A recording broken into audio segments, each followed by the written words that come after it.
The night sky broke apart with fire. Do-won was sitting on the wooden steps of his grandmother's farmhouse when he saw it. A bright line of orange and red cut across the darkness like someone had torn the sky with a burning knife.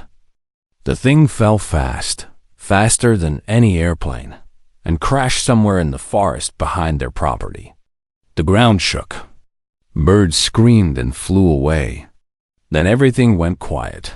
Do-won was 12 years old. He was small for his age, with thin arms and messy black hair that his grandmother always tried to cut, but never managed to make look nice. He lived alone with her on this old farm because his parents were dead. A car accident took them when he was 7. He did not talk much after that. His grandmother's son, he said he carried sadness like a stone in his pocket. But tonight, something else filled his chest. Curiosity, fear, excitement. He had never seen anything like that falling light. Do-won! His grandmother's voice came from inside the house. She appeared at the door, her gray hair messy from sleep, her eyes wide. What was that noise? Are you hurt? Something crashed in the forest, Do-won said. He pointed toward the trees.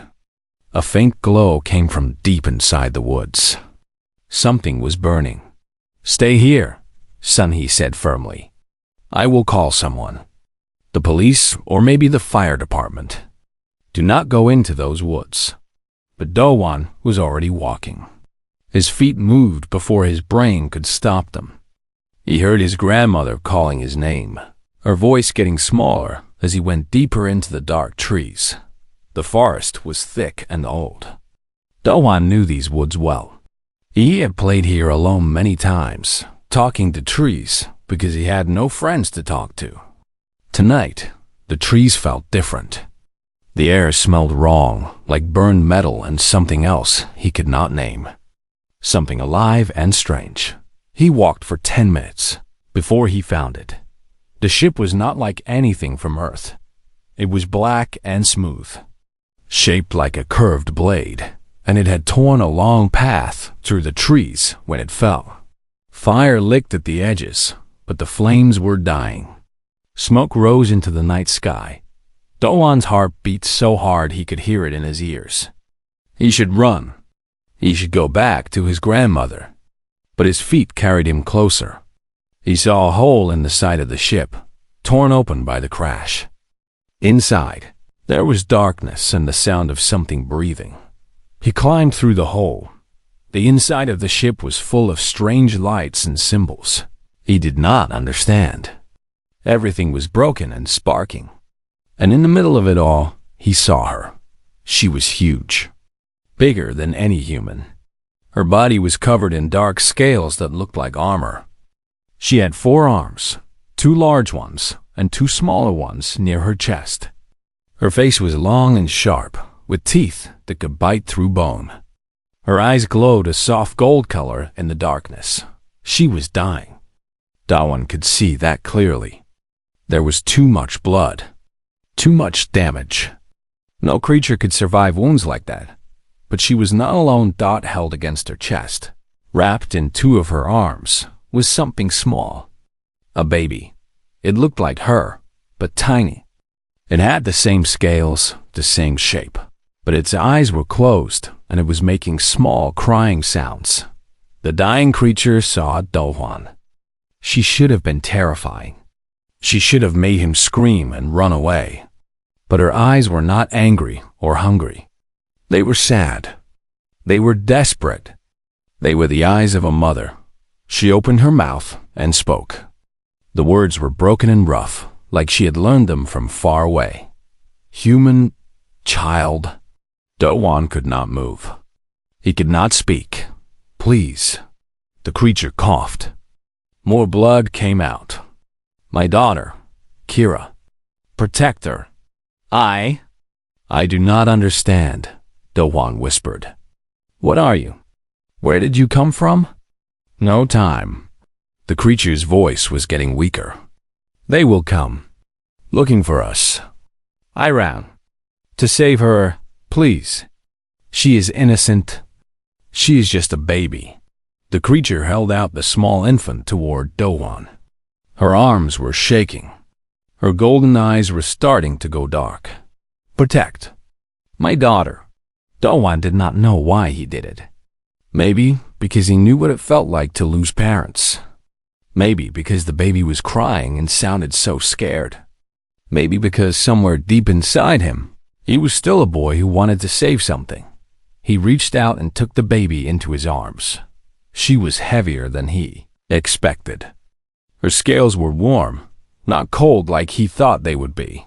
She stopped crying when he held her. Her small eyes opened for just a moment, glowing gold like her mother's, and looked at him. Then she closed them again and pressed her face against his chest. Behind him, the mother made a sound. It might have been a word. It might have been a thank you. Do-hwan turned to look at her, but her eyes were already closed. Her chest stopped moving.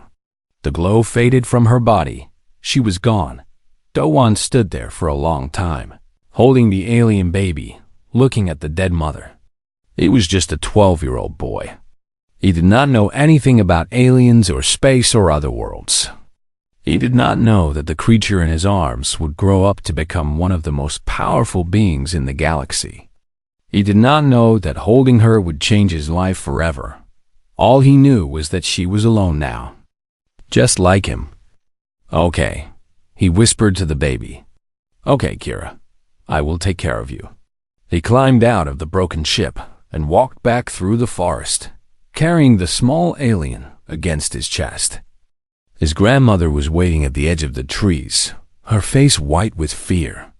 When she saw what he was holding, she screamed, but Do-hwan just looked at her and said, "Grandmother, she has no one else." "Just like me." Sun-hee stared at the alien baby for a long moment. Then she closed her eyes and let out a long breath. "Bring her inside," she said quietly, "before someone sees." And that was how everything began. 5 years changed everything. Do-hwan was 17 now. He had grown taller, though he was still thin and quiet. His hair was still messy. His eyes still carried that old sadness. But something new lived in them too. Something like purpose. Kira was not a baby anymore. She stood 7 feet tall. Her body was covered in dark scales that looked like black armor. Her claws could cut through metal. Her teeth could crush stone. Her eyes glowed gold in the darkness, and when she was angry, they burned like small suns. She was built for war. She was made to be a predator. But right now, she was sitting on the floor of the barn, holding a children's book in her massive clawed hands, reading out loud in careful Korean. "The little rabbit went home." Kira read slowly. Her voice was deep and rough, like rocks grinding together, but she spoke each word with great care. He was happy because his family was waiting. "Good," Do-hwan said. He sat next to her on an old wooden box, smiling. "Your reading is getting much better." Kira looked at him with her glowing eyes. On any other creature, that look would be terrifying. But Do-hwan saw only his little sister. "Appa," she said, using the Korean word for older brother. "Why do human children like stories about rabbits?" "Rabbits are food." Do-hwan laughed. It was a real laugh, something he rarely did before Kira came into his life. To humans, rabbits are cute. We think they are sweet and soft. "They are soft," Kira agreed. "That is why they are easy to eat. Please do not eat the neighbor's rabbits again. I only ate one, and it was an accident." "How do you accidentally eat a rabbit?" Kira made a sound that was something like a growl and something like embarrassment. "It ran in front of me. My body moved before I could think." Do-hwan shook his head but kept smiling. This was their life now. Strange and difficult, and sometimes very complicated. But also warm. Also full of love. In 5 years, Do-hwan had taught Kira many things. He taught her to read and write. He taught her mathematics and science. He taught her about Earth, about humans, about kindness and patience. Most importantly, he taught her to control her instincts. When she was small, she would attack anything that moved too fast. Now she could sit peacefully while birds flew past her head. That it was not easy. There were many hard days. Days when Kira broke things by accident because she did not know her own strength. Days when she cried because she felt like a monster. Days when Dowan held her massive clawed hand and told her she was not a monster. She was his sister. She was family. Grandmother Sunhee helped too. The old woman was scared at first, but she had a heart bigger than her fear. She cooked extra meat for Kira. She sewed special clothes that fit her strange body. She told Kira stories about Korean history and made her laugh with old jokes. When Kira called her grandmother for the first time, Sunhee cried for an hour. They lived quietly on the farm, hiding Kira from the world. But they always knew that someday the world would find them. That day came on a cold morning in winter. 3 black cars drove up the dirt road to the farm. Men and women in dark suits stepped out. They had serious faces and carried strange equipment that beeped and flashed. Leading them was a young woman with short black hair and sharp eyes. Her name was Yuna. She was an agent of the Terran Defense Ministry. We have been tracking unusual radiation signatures in this area for 5 years. Yuna said to Sunhee at the front door. Our satellites detected an unidentified object crashing here long ago. We need to search your property. Sunhee stood in the doorway, small and old but unmoving. There is nothing here but an old woman and her grandson. Then you will not mind if we look around. They searched the house. They searched the fields. And then they went to the barn. Dowan was standing in front of the barn doors when they arrived. His heart was beating fast, but his face was calm. Please move aside, Yuna said. No. This is a government investigation. You do not have a choice. She is not dangerous, Dowan said. She is not a weapon. She is my sister. Yuna stared at him. What are you talking about? The barn doors opened behind Dowan. The agents raised their weapons. Yuna took a step back. Kira walked out into the winter sunlight. She was enormous, terrifying. Every soldier instinct in every agent screamed to run, to fight, to do anything but stand still. But Kira did not attack. She did not roar or show her teeth. She just walked forward and stood behind Dowan, placing one massive clawed hand gently on his shoulder. Hello, Kira said in her rough voice. My name is Kira. I am Dowan's sister. Please do not shoot me. Grandmother made rice cakes this morning, and I do not want to miss breakfast. Nobody moved. Nobody spoke. Yuna's weapon was shaking in her hands. She had studied alien species her entire career. She knew what Kira was. A Vraken, one of the most dangerous warrior species in the known galaxy. They had conquered dozens of worlds.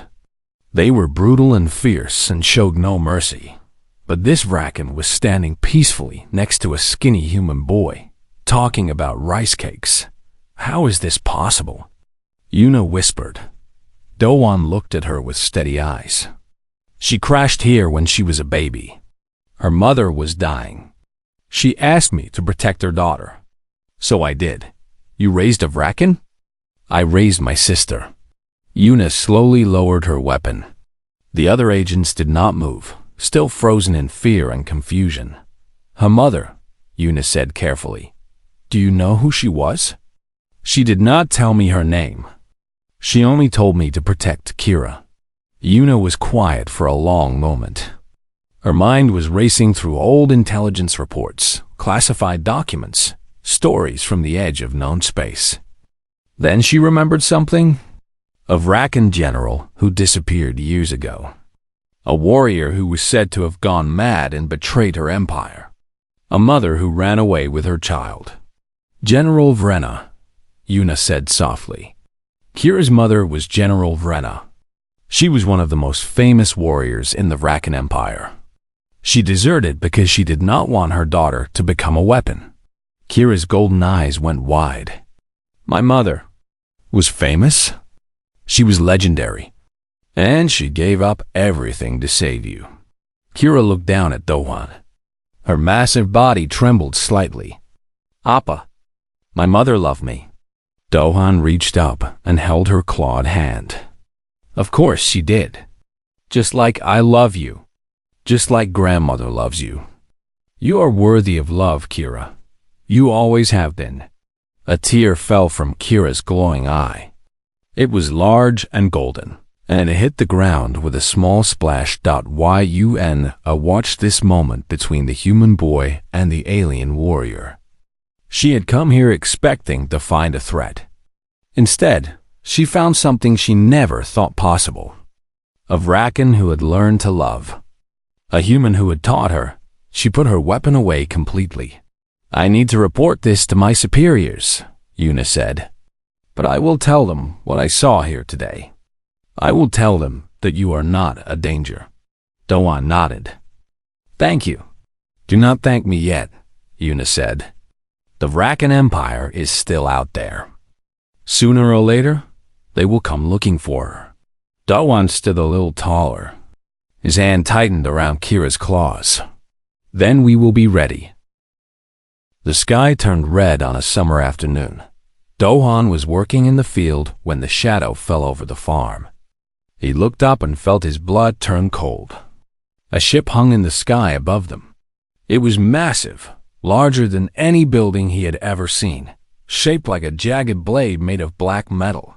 Red lights glowed along its edges like angry eyes. Kira came running out of the barn. Her own eyes were wide with fear. Not fear for herself, but fear for her family. Vrakan warship, she growled. They found me. Within hours, the news spread across the entire planet. An alien vessel had entered Earth's solar system. It was broadcasting a message on every frequency, in every language. The message was simple. We are the Vrakan Empire. You harbor the lost daughter of General Vrenna. Return her to us, or your planet will burn. The world went into panic. Governments held emergency meetings. Armies prepared for war. But everyone knew the truth. Earth's weapons were like toys compared to Vrakan technology. If the aliens wanted to destroy them, they could. Yuna came to the farm with a dozen soldiers. Her face was pale and tired. She had not slept in 2 days. The World Council wants to talk to you, she said to Dowan and Kira. They are discussing what to do. They want to give me to the Vrakans, Kira said quietly. It was not a question. Yuna did not answer. She did not need to. They traveled to the capital city, to a massive building where leaders from every nation had gathered. Dohan had never seen so many important people in one place. Presidents, prime ministers, generals, scientists. They all stared at Kira with fear in their eyes. An old man in a gray suit stood up. He was the chairman of the World Council, the closest thing Earth had to a leader of all humanity. The situation is simple, he said. The Vrakans want the girl. If we give her to them, they will leave. If we do not, they will attack. We cannot win a war against them. Therefore, we must surrender the alien. Murmurs of agreement filled the room. Many heads nodded. Duan stood up. Everyone looked at him. He was just a boy, thin and ordinary, standing in a room full of the most powerful people on Earth. But his voice did not shake. No, the chairman frowned. Excuse me? I said no. You will not give her to them. Young man, you do not understand. The survival of our entire species is at stake. One alien life is not worth 7 billion human lives. She is not just one alien. She is my sister. She has lived on this planet for 5 years. She has eaten our food, learned our language, loved our people. She is as much a part of Earth as any of us. She is a Vrakan. Her kind conquers worlds. They destroy civilizations. Her kind raised her to be a weapon. I raised her to be family. Dawan's eyes were burning with determination. If you give her to them, you are telling the galaxy that humans abandon their own. You are telling every species out there that we are cowards who sacrifice the innocent to save ourselves. Is that who we are? Is that what humanity means? The room was silent. Many faces looked uncomfortable. Some looked angry. But a few, just a few, looked thoughtful. Kira stood up next to Dawan. She towered over everyone in the room, a monster by any measure, but she spoke softly. "I will go," she said. Dawan turned to her in shock. "Kira, no. Appa, I cannot let them hurt Earth because of me. I cannot let them hurt grandmother. I cannot let them hurt you." Her golden eyes were wet with tears. "You saved my life. You gave me everything. Let me save you now." "No." Dawan grabbed her massive arm. "I will not let you go alone. You cannot come with me. You are human. The Vrakans will kill you. Then they will kill me. But I am not letting you face them alone." The chairman shook his head. "This is foolishness. One human boy on a Vrakan warship? You would die in seconds." Dawan looked at the chairman with eyes that seemed much older than 17. "Maybe, but I would rather die standing next to my sister than live as someone who abandoned her." He turned to face the entire room. "I know you are all scared. I am scared too. But Kira did not choose to be born of Vrakan. She did not choose to be the daughter of a general. She was just a baby who lost her mother. I chose to raise her. I chose to love her. And I choose to stand with her now, no matter what happens." He took a deep breath. "I am going with her to that warship. I am going to show the Vrakans what humans are made of. Not weapons, not armies, not technology. Just a boy who refuses to let go of his family. If that is not enough, then nothing ever will be." The room was completely silent. Then Yuna stood up. "I am going too." Everyone stared at her. "The boy's right," Yuna said. "If we surrender Kira without a fight, we look weak. But if we send representatives to face the Vrakans directly, we show them that humans have courage. We show them that we do not abandon our own. I volunteer to go as Earth's official representative." The chairman looked like he wanted to argue, but he saw the determination in their faces. He saw something else too. He saw hope. A small, desperate hope that maybe, somehow, these three people could find a way. "Very well," he said finally. "You may go. But understand this, we cannot help you. If the Vrakans decide to kill you, there is nothing we can do." Dawan nodded. "I understand." They left the building and returned to the farm. Grandmother Sunny was waiting for them. She was old now, her hair completely white, her body bent with age. But her eyes were still sharp. "I heard what you said on the news," she told Dawan. "You are going to the alien ship." "I have to, Grandmother." Sunny looked at him for a long moment. Then she looked at Kira, the alien monster she had learned to love like her own grandchild. Then she nodded. "Come inside. I will make you dinner before you go." They ate together one last time. Rice soup, vegetables, meat. Simple farm food, prepared with love. Kira ate more than everyone else combined, as always. Sunny scolded her for eating too fast, as always. Dawan smiled and felt tears in his eyes. This might be the last meal they ever shared. When it was time to leave, Sunny pressed a small knife into Dawan's hand. It was old and worn, with a wooden handle carved with flowers. "This belonged to your grandfather," she said. "He was a soldier long ago. He always said, a weapon is not about size. It is about the heart of the one who holds it." Dawan held the knife tightly. "I will come back, Grandmother." "You better. I am too old to raise another alien." Kira knelt down and gently wrapped her massive arms around the old woman. I love you, grandmother. I love you too, child. Now go. Show those monsters what my grandchildren are made of. They boarded a small shuttle with Yuna. As it lifted off the ground and flew toward the waiting warship, Do-Han looked down at the farm, growing smaller and smaller until it disappeared. Then he looked up at the massive Vrakan vessel, growing larger and larger until it filled the entire sky. He was terrified, but he was also ready. Let us show them, he said quietly, what family means. The inside of the Vrakan warship smelled like blood and metal. Do-Han walked between two massive Vrakan warriors, each one nearly 8 feet tall with scales the color of dried blood and eyes that glowed like hot coals. They looked at him the way a human might look at an insect. Small, weak, not worth noticing. Kira walked beside him, her head held high. She was trying to look brave, but Do-Han knew her well enough to see the fear behind her golden eyes.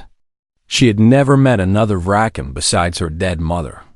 She had never walked among her own kind. Yuna followed behind them, her face calm but her hands slightly shaking. She was the only human who had ever set foot on a Vrakan warship and lived to tell about it. At least, so far. They were led through long, dark hallways lined with weapons and skulls. Trophies from conquered worlds. Do-Han saw bones that looked human. He tried not to think about how they got there. Finally, they reached the main hall. It was enormous, bigger than any room Do-Han had ever seen. The walls were decorated with banners and symbols of war. Hundreds of Vrakan warriors stood in rows, all of them massive and terrifying. All of them staring at the small group of newcomers. And at the end of the hall, sitting on a throne made of black metal and bones, was the warlord. His name was Threka. He was the largest Vrakan Do-Han had ever seen, nearly 9 feet tall with scales that looked like they had been burned and healed 100 times. His 4 arms rested on the sides of his throne. His eyes burned with cold fire.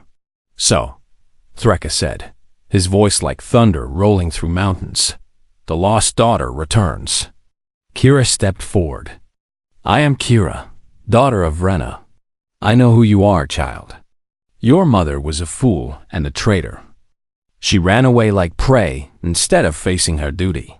Threka leaned forward, his massive body casting a shadow over them. And what have you become? I hear you live among humans. I hear you call one of them your brother. The Vrakan warriors laughed. It was a terrible sound, like rocks crushing bones. Look at him, Threka continued, pointing one clawed finger at Do-Han. This soft, tiny creature. No claws, no armor, no venom. He could not survive 5 seconds against the weakest of our younglings. And you call him family? Do-Han felt the weight of 1,000 predator eyes pressing down on him. His heart was beating so fast he thought it might explode. But he did not look away from Threka. I am her brother, Do-Han said. His voice was quiet, but it did not shake. I have been her brother for 5 years. I will be her brother until I die. More laughter filled the hall. Threka raised one hand and the laughter stopped. You have courage, little human. Foolish courage, but courage nonetheless. The warlord stood up from his throne. He was so tall that Do-Han had to crane his neck to see his face. But courage means nothing without strength. Among the Vrakan, only the strong have worth. The weak exist only to serve or to die. He turned to Kira. Daughter of Rena, you have been polluted by these creatures. You have forgotten what you are. But I will give you one chance to remember. His eyes burned brighter. Kill the human. Prove that you are a true Vrakan. Then you may take your place among us. The hall went silent. Kira's body went stiff. Her claws extended slightly, an involuntary reaction. Every Vrakan instinct in her body screamed to obey. This was her warlord. This was her commander. This was the voice of her people. But then she looked at Do-Han. He was looking back at her. Not with fear. Not with doubt. Just with love. The same love he had shown her since she was a baby crying in a crashed ship. The same love that had taught her to read, to think, to feel, to be more than just a predator.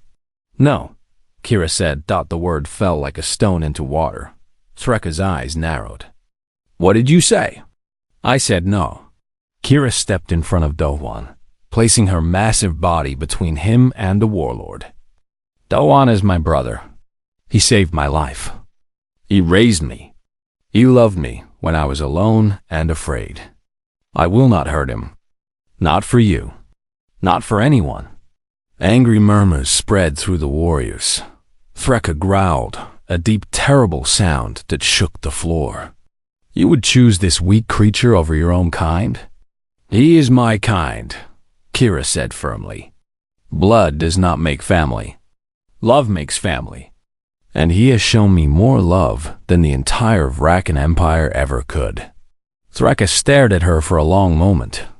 Then, slowly, he began to laugh. It was not a mocking laugh this time. It was something darker. Interesting. Very interesting. He sat back down on his throne. You invoke old words, daughter of Rena. Words that have not been spoken in generations. Do you know what you are doing? Kira stood tall. I invoke the right of blood bond. I declare this human as my brother by choice, by oath, by honor. To harm him is to harm me. To insult him is to insult me. Our lives are bound together. The warriors murmured louder. Some looked confused.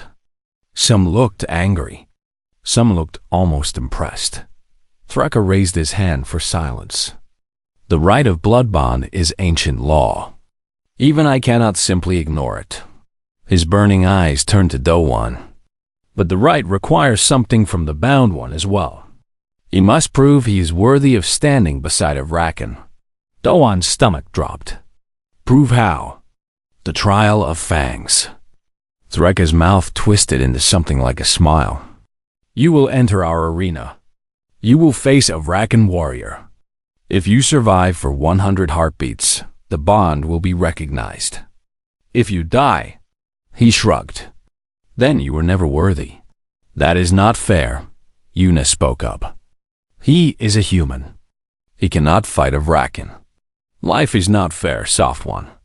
Only the strong survive. That is the way of the universe. Threka looked at Dowan. What do you say, little brother? Will you face the trial? Or will you run away like prey? Dowan looked at Kira. Her eyes were filled with fear for him. She shook her head slightly, begging him to refuse. But he had come too far to turn back now. I will do it, he said. The arena was a pit carved into the floor of the ship. Dowan stood in the center, holding only his grandfather's knife. The blade was old and small. It looked like a toy compared to Vrakan claws above him. Hundreds of warriors watched. They expected entertainment. They expected blood. They expected to watch a human die in seconds. The gate on the other side of the arena opened. A young Vrakan warrior stepped out. He was smaller than most, only 7 feet tall, but he was still a mountain of muscle and scales and fury. 100 heartbeats, Threka announced from his throne. Begin. The warrior charged.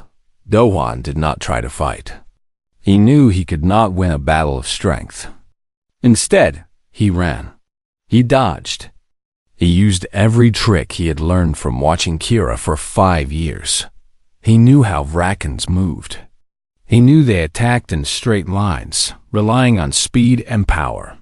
He knew their eyes tracked movement, so he learned to be still at the right moments. He knew they got frustrated easily when prey did not die quickly. The warrior slashed at him. Dowan ducked under the claws and rolled away. The warrior roared and charged again. Dowan sidestepped at the last moment, letting the massive body rush past him. 20 heartbeats. The warrior caught his arm with one claw. Pain exploded through Dowan's body. Blood ran down his skin. But he did not scream. He twisted away and kept moving. 40 heartbeats. The crowd had stopped laughing. They were watching in silence now.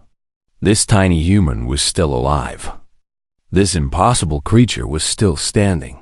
60 heartbeats. Do-hwan was bleeding from a dozen cuts. His body screamed with pain. Every breath felt like fire. But he kept moving. He kept dodging. He refused to fall. 80 heartbeats. The warrior finally caught him. A massive clawed hand grabbed his leg and threw him across the arena. Do-hwan hit the ground hard. His vision went white. He tasted blood in his mouth. The warrior stood over him, raising his claws for the final blow. 90 heartbeats. Do-hwan looked up at death. Then he smiled. "Not yet," he whispered. He stabbed his grandfather's knife into the warrior's foot. The Vraken howled in surprise and stumbled back. It was not a serious wound. It was barely a scratch. But it was enough. 100 heartbeats. Enough. Threka's voice boomed through the arena. The warrior froze.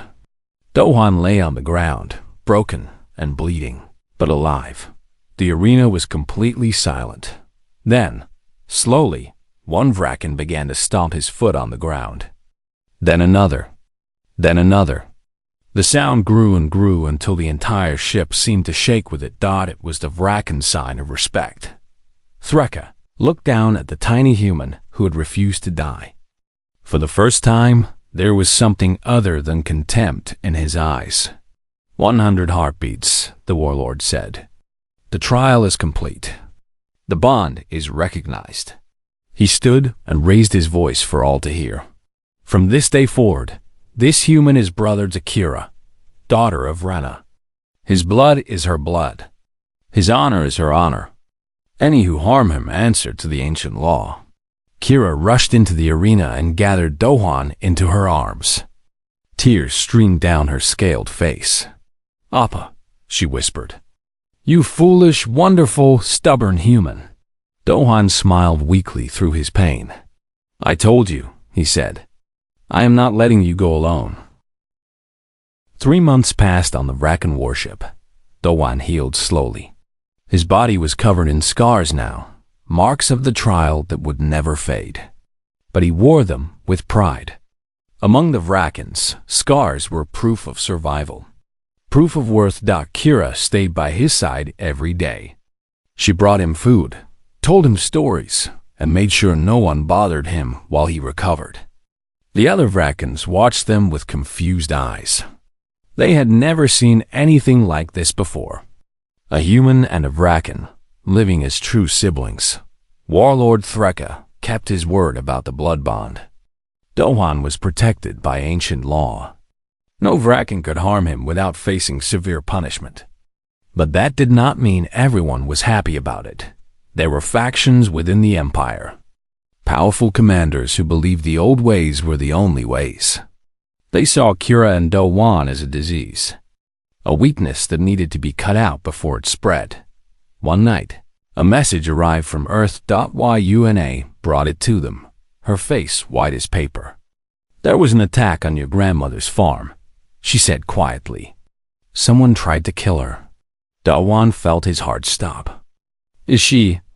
She is alive. The neighbors found her in time, but she is badly hurt."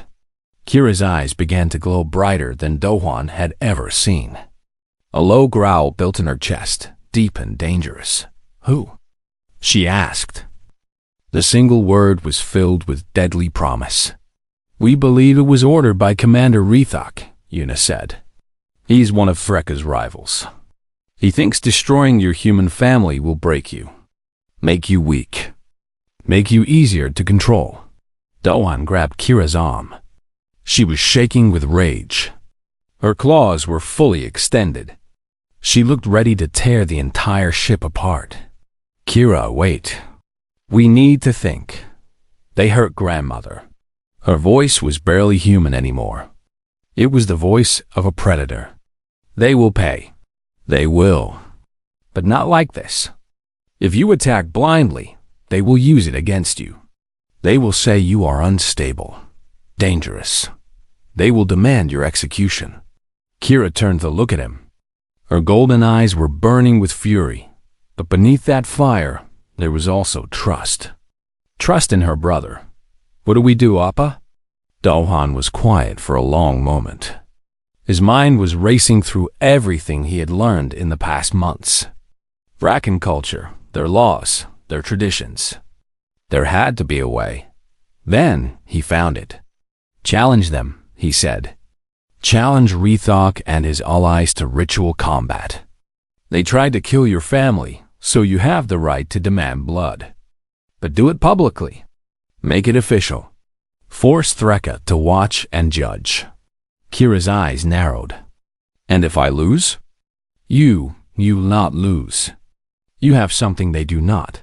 What? Do-Han smiled grimly. You have been fighting to control your instincts for 5 years. They have never had to control anything. When you face them, you will not just be strong. You will be focused. You will be calm. And you will destroy them. The challenge was announced the next day. Kira stood in the center of the Great Hall, surrounded by hundreds of warriors. Her voice echoed off the walls like thunder. I am Kira, daughter of Rena. Commander Rethok has ordered an attack on my family, on my grandmother, an innocent old woman who never raised a claw against anyone. Her eyes swept across the crowd. This is not war. This is cowardice. And I demand justice. Rethok stepped forward. He was almost as large as Threka, with scarred scales and cruel eyes. Behind him stood 3 other commanders, his closest allies. You have no proof, Rethok snarled. And even if you did, why should we care about some human female? She is nothing, less than nothing. She is my grandmother. And under the blood bond, an attack on my family is an attack on me.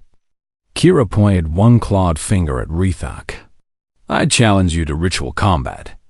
You and your allies against me alone. Winner takes all. The crowd roared with excitement. This was what Vrakans lived for. Blood and battle and glory. Rethok laughed. 4 against 1? You are a fool, daughter of Rena. Your mother was a fool too. That is why she ran away and died in the dirt. Kira did not react. She did not roar or charge. She just stood perfectly still, her eyes locked on Rethok's face. Do you accept? She asked quietly. Rethok stopped laughing. There was something in her stillness that made him uncomfortable. Predators were not supposed to be still. They were supposed to rage and attack, but he could not refuse in front of everyone. His pride would not allow it. I accept, he growled. Prepare to die like your mother. The combat was brutal. Rethok and his 3 allies attacked together, trying to overwhelm Kira with numbers and strength. But Kira did not fight the way they expected. She did not charge or rage or lose herself in bloodlust. She fought like water, flowing around their attacks, finding the gaps in their defenses, striking fast and precise, then retreating before they could hit back. Do-Han had taught her this. He had taught her that the greatest strength was control. The greatest weapon was patience. The greatest victory was surviving long enough to find the perfect moment. The first commander fell when he overextended a strike. Kira's claws found his throat. The second fell when he tried to attack her from behind. She was already turning, already waiting. The third fell when he hesitated for just 1 heartbeat. 1 heartbeat was all she needed. Then it was just Kira and Rethok. He was breathing hard, his confident smile long gone. He looked at the bodies of his allies, then at the small female standing calmly in front of him. What are you? He whispered. I am Kira, daughter of Rena, she said. And I am the sister of Do-Han. He taught me that strength is not about how hard you can hit. It is about why you fight. She stepped forward. You fight for power, for pride, for yourself. Another step. I fight for my family. Rethok roared and charged in desperation. Kira met him head-on. The impact shook the entire hall. For one moment, they were locked together, claw against claw, strength against strength. Then Kira twisted, used his momentum against him, and threw him to the ground. Her foot pressed against his throat. "Yield," she said. Rethok stared up at her with hate in his eyes. But he had no choice. "I yield." The hall exploded with stomping feet and roaring voices. The sound was deafening. Kira stood in the center of it all, bloody but victorious, and looked up at Threka.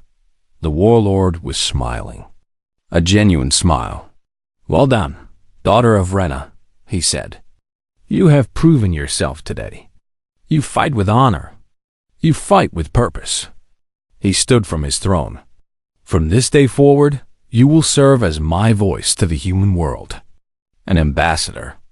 A bridge between our peoples." Kira bowed her head. "I am honored, warlord." Then she turned to Dowan, who was watching from the edge of the arena. She walked to him, knelt down, and pressed her massive forehead against his. "We did it, Appa," she whispered. "You did it," he replied. I just helped. You did more than help. You showed me who I could be." They returned to Earth 1 week later. The shuttle landed on the old farm, the same farm where everything had started. Grandmother Sunhee was waiting at the door, leaning on a cane but standing on her own feet. Her injuries were healing. She was too stubborn to die. When she saw them, her weathered face broke into a smile. Kira ran to her and knelt down, careful not to hug too hard. "Grandmother, I am so sorry. They hurt you because of me." "Nonsense," Sunhee said, patting Kira's scaled cheek with a wrinkled hand. "They hurt me because they were cowards. And from what I hear, you made them pay." "I did. Good girl." Doan came forward and hugged his grandmother gently. "I told you we would come back." "You did." "I never doubted it." She looked at both of them with eyes full of love. "Now come inside. I made soup. You both look too thin." Later that evening, they sat on the wooden steps of the farmhouse, watching the stars come out one by one. Kira sat beside Dohan, her massive body curled up like a cat, her golden eyes reflecting the starlight. "The galaxy knows about us now," she said quietly. "About what happened on the warship. About a human who became brother to a Vrakan. Is that a bad thing?" "No, I think it is a good thing." She looked at him. "Other species are curious. They want to know how it is possible. How a predator and prey could become family." Doan smiled. "Maybe that is the lesson. Maybe that is what we can teach them." "What lesson?" "That it does not matter what you are born as. What matters is what you choose to become. You were born to be a weapon, Kira, but you chose to be a sister, a daughter, a protector." He reached over and took her clawed hand in his. "And I was born as just some ordinary boy from a farm. But I chose to be your brother." Kira squeezed his hand gently, careful not to hurt him. "The universe is very big, Appa.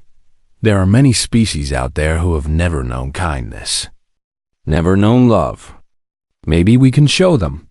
Dawan looked up at the stars.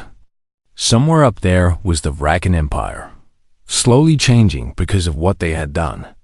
Somewhere up there were countless other worlds, full of creatures who had never imagined that family could be something you chose. "Yeah," he said softly. "Maybe we can." Behind them, the farmhouse door opened. Grandmother Sunhee appeared with 2 bowls of soup. "Stop looking at stars and come eat," she called. "The soup is getting cold." Kira laughed, a deep rumbling sound that shook the ground beneath them. "Coming, Grandmother." They stood up together, brother and sister, human and Vrakan, 2 beings who should have been enemies, but had become something far greater.